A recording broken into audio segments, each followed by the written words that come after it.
Ankleshwar નગરપાલિકાનો zero waste તરફ મોટો પ્રયાસ।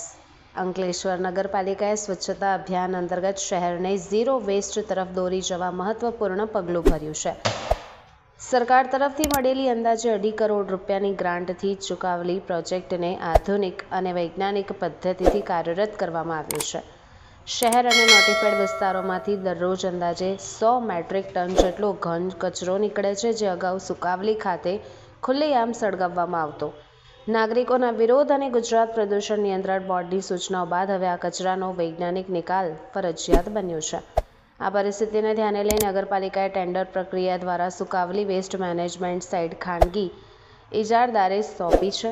હાલ 15 દિવસના ટ્રાયલ રૂપે અદ્યતન મશીનરી કચરાનું સેગ્રેગેશન કરાયું છે, જેમાં ભીનો, સૂકો, પ્લાસ્ટિક, બાયોવેસ્ટ અને માટી અલગ કરવામાં આવે છે।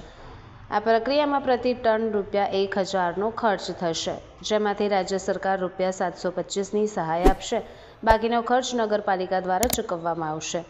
ખાનગી ઇજારદારે આગામી 7 વર્ષ સુધી સાઇટનું સંચાલન, મેન્ટેનન્સ અને વહીવટ સંભાળશે।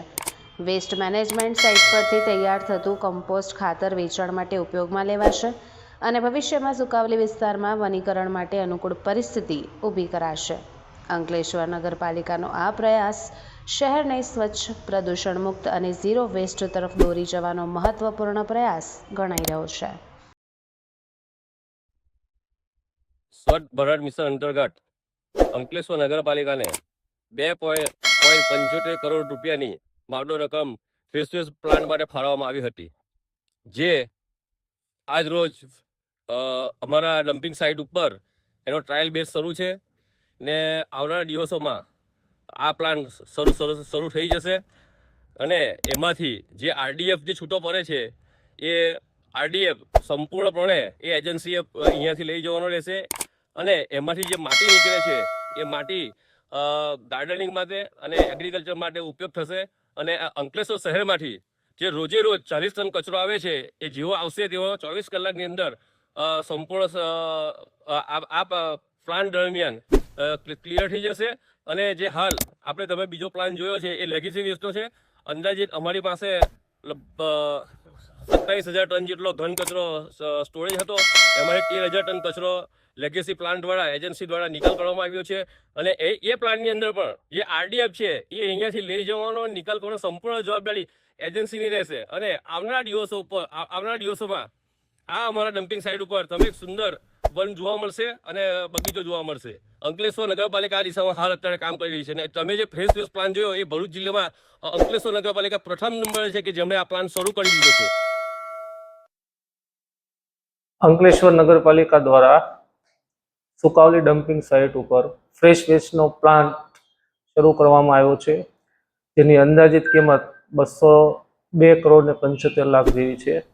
લગભગ છેલ્લા 10 દિવસથી ત્યાં જે નગરમાંથી રોજે રોજનો કચરો આવે છે તેમનું પ્રોસેસિંગ કરવામાં આવે છે અને આ પ્લાન્ટ છે 7 વર્ષના O&M માટે ટેન્ડર પદ્ધતિથી આપવામાં આવેલ છે અને જે ઇનર્ટ નીકળે, આરડીએફ નીકળે તેમજ અન્ય જે ચીજ વસ્તુઓ કચરામાંથી નીકળે એની નિકાલ કરવાની જવાબદારી પણ સંપૂર્ણપણે એજન્સીની રહેશે અને ઝીરો વેસ્ટ સુધી લઈ જવાનો છે। ભરૂચ જિલ્લામાં અંકલેશ્વર નગરપાલિકા દ્વારા પ્રથમવાર આવા પ્લાન્ટની સ્થાપના કરવામાં આવી છે અને આ પ્લાન્ટ સંપૂર્ણપણે સોલિડ વેસ્ટ મેનેજમેન્ટ નિયમ 2016 મુજબ જ કામગીરી કરશે।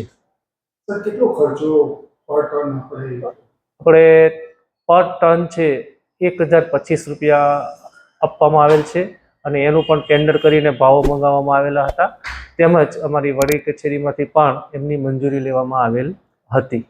કચરો સાફ થઈ જશે એટલે જગ્યા ક્લિયર થઈ જશે, પછી ત્યાં શું પ્લાનિંગ કરવામાં આવે? અમારું પ્લાનિંગ ત્યાં છે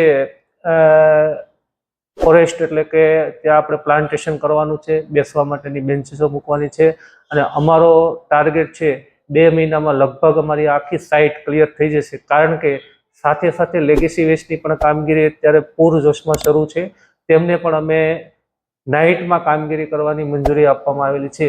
જેમ બને તેમ જલ્દી અમારે આ સાઇટ ક્લિયર કરી અને પ્લાન્ટેશન કરવાનું